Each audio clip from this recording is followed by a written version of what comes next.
Barack Obama says Trump is muzzling media after Jimmy Kimmel suspension. The indefinite suspension of Jimmy Kimmel Live by ABC has ignited a major firestorm over free speech and government pressure on the media, with former President Barack Obama at the forefront of the criticism. The controversy stems from comments Kimmel made about the recent death of conservative activist Charlie Kirk, with the host accusing some on the political right of exploiting the tragedy for political gain. The fallout has been swift and has drawn a clear line between those who see this as a necessary response to misinformation and those who view it as a dangerous and unconstitutional act of censorship. In a series of pointed posts on social media, former President Obama directly linked the suspension to the Trump administration, writing, "After years of complaining about cancel culture, the current administration has taken it to a new and dangerous level by routinely threatening regulatory action against media companies unless they muzzle or fire reporters and commentators it doesn't like." He went on to argue that this is precisely the kind of government coercion that the First Amendment was designed to prevent, and media companies need to start standing up rather than capitulating.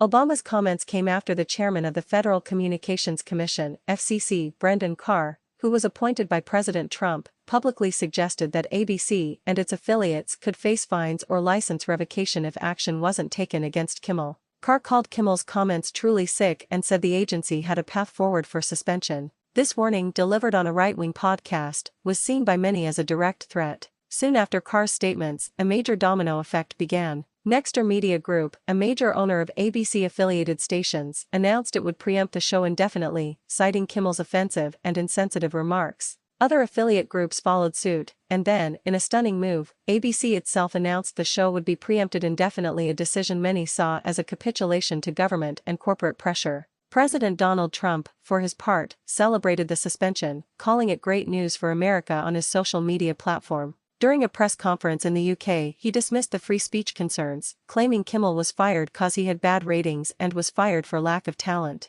This claim, however, has been widely disputed, as Kimmel's show has consistently been a top performer in late-night television. The White House's rapid response account also weighed in, calling Kimmel a sick freak and stating that ABC was doing their viewers a favor. The incident has drawn condemnation from a wide range of groups and individuals. The Writers Guild of America, UGA, and the Screen Actors Guild, SAG-AFTRA, have both released statements supporting Kimmel and decrying the decision as a form of retaliation that endangers freedom of expression. Similarly, free speech advocacy groups have warned that this marks a dangerous precedent where media outlets wither under government pressure. House Democratic leaders have gone further, calling for the resignation of FCC Chairman Carr, accusing him of bullying ABC into the suspension. The suspension of Jimmy Kimmel Live is more than just a programming decision. It has become a central battleground in the ongoing culture wars and a major test of the First Amendment under the Trump administration. The debate is now squarely focused on the line between media accountability and government overreach. While some argue that Kimmel's comments crossed a line into misinformation that should be regulated, others, including former President Obama, contend that the government's role is not to police and punish speech it finds disagreeable,